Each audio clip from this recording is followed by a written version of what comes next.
So, hi everybody, it's Carrie again.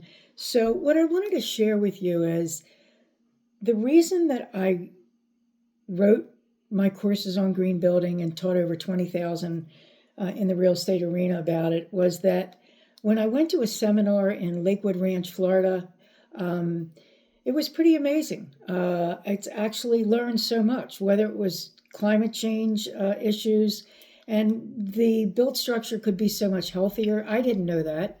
As a real estate agent, when I called the National Association of Realtors and I said, "How come you're not training us about green building?" And they said, "We're not builders."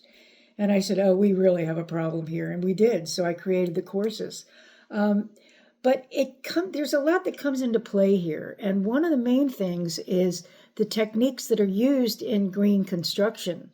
And so architects and engineers and all of these people get very, very involved and they work together to make a built structure healthier from an environmental standpoint. Um, a lot of people don't understand, and I'll get into this more in future videos, so please subscribe to my channel and go to my website, Real Estate Consumer Training, so you can learn more. Um, but most people don't realize that, when you're using water, when you are, remitting greenhouse gases into the air with your lifestyle, you don't realize that you're even doing that. So learning about what all that is about is going to be important for your future. And I'll tell you something else I'll share just real briefly.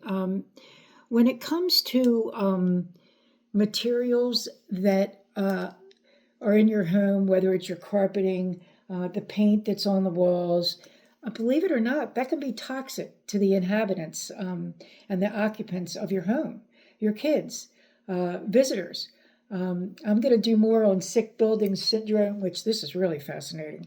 But have you guys ever gone into a building and you come out coughing? Or you're in a building and all of a sudden you sneeze and you're coughing and, you're wondering what's going on, but yet you get home and you don't get sick. Or before you went into that building, you weren't sick. So what that tells you, it's actually forensic green building methods where people can go in and actually analyze a building to see if there are materials and systems in there that are sick. So if you get a chance, this can also apply to your residents. You can most definitely get green service experts to come in, and there's a lot of them. Again, go on my website. I have the best providers ever with regard to green service providers in a link that I have on my website, realestateconsumertraining.com. And you can find people that specialize in this, where they can walk around and they can have this, if we're going to renovate, then this is what we want you to do. You want to replace this and replace that with healthier materials and systems. So keep all of this in mind and keep coming back and subscribe to my videos. I come from the heart. I know you know that, but, just keep coming back. Thanks. See ya.